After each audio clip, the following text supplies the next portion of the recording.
বন্ধুরা, নতুন চমকের নামই যেন হিরো আলম। হ্যাঁ, জেল থেকে বের হয়েই তিনি আবার নতুন চমক দিলেন মানুষের জন্য।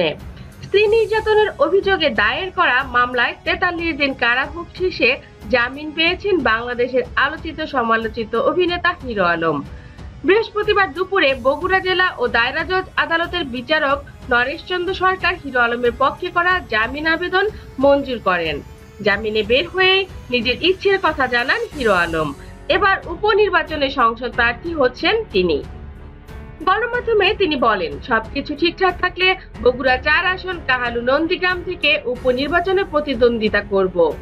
একাদশ জাতীয় সংসদ নির্বাচনে তো স্বতন্ত্র প্রার্থী হিসেবে লড়েছিলেন। উপনির্বাচনে হিরো আলম জানান স্বতন্ত্র প্রার্থী হিসেবেই লড়বেন তিনি। কারণ হিসেবে তিনি বলেন, বিএনপি তো সংসদে এমপি হিসেবে শপথ নেবেই না। তাছাড়া উপনির্বাচনেও তাদের দেখাই যাচ্ছে না, তাই স্বতন্ত্র প্রার্থী হওয়া ছাড়া কোনো উপায় দেখছেন না তিনি।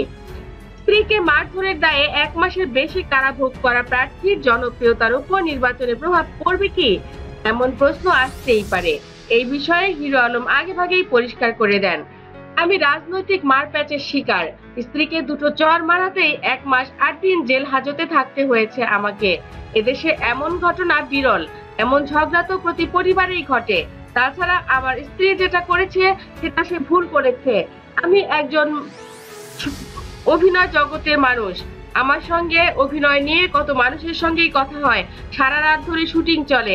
সেইখানে আমাকে নিয়ে যে মেয়েগুলোর সঙ্গে আমার শুটিং, তাদেরকে নিয়ে ভুল বুঝে আমার স্ত্রী কথা কাটাকাটি করেছে। তিনি তার নিজের ভুল বুঝতেও পেরেছে। কিন্তু পরবর্তীতে আমার স্ত্রীর মুখে যেটা জানতে পারি সেটা হচ্ছে আমার রাজনৈতিক ব্যাপার নিয়ে আসলে মূলত ঘটনাটা ঘটেছে। আমি রাজনৈতিক প্রতিহিংসার শিকার। তো যেহেতু আমি রাজনীতির কারণে জেল খেটেছি, তখন আমি রাজনীতিটা ছাড়বো না। এটা আমার রক্তের সঙ্গে মিশে গেছে এবং এটা এখন আমার জেদেরও বিষয়। রাজনৈতিক ষড়যন্ত্রের শিকার হয়েই মিথ্যা বানোয়াট মামলায় কারাভোগ করেছেন বলে দাবি করে হিরো আলম। তিনি বলেন, তাকে নিয়ে কেন এমন রাজনৈতিক ষড়যন্ত্র চলবে তিনি প্রশ্ন করেন। আমি বগুড়া 4 আসন থেকে সংসদ সদস্য প্রার্থী হয়েছিলাম।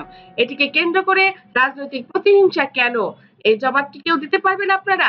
আমি জানি না আরো কত মানুষই তো রাজনীতি করতে আসে, তাই বলে কি তাকে জেল খাটতে হয়? যারা আমার পেছনে লেগেছে, আমার সংসারের পেছনে লেগেছে, আমাকে যারা শান্তিতে থাকতে দিচ্ছে না, আমি শেষ দেখেই ছাড়বো। আমি হিরো আলম কাউকে ভয় পাই না। আমি একমাত্র আল্লাহকে ভয় পাই এবং মাননীয় শেখ হাসিনাকে কিছুটা ভয় পাই, কারণ তিনি একজন ভালো মানুষ। যদিও আমি আওয়ামী লীগ থেকে কোনো দল থেকে নির্বাচনে অংশ নিতে পারবো না, সেই কারণেই আমি কোনো দল থেকেই যাব না। আমি স্বতন্ত্র নির্বাচন করব এবং আমি দেখিয়ে দেব আমি হিরো আলম অবশ্যই জিতে যাব। আমরা জানি না হিরো আলম আসলে উপনির্বাচনে অংশ নিয়ে জিততে পারবেন কিনা। দেখাই যাক না ফল কি হয়। আপনাদের যদি কিছু বলার থাকে অবশ্যই কমেন্ট বক্সে জানাবেন। আমার চ্যানেলটি যদি আপনাদের ভালো লাগে, লাইক, কমেন্ট, শেয়ার দিন এবং পরবর্তী পর্ব পেতে সাবস্ক্রাইব করুন। ধন্যবাদ।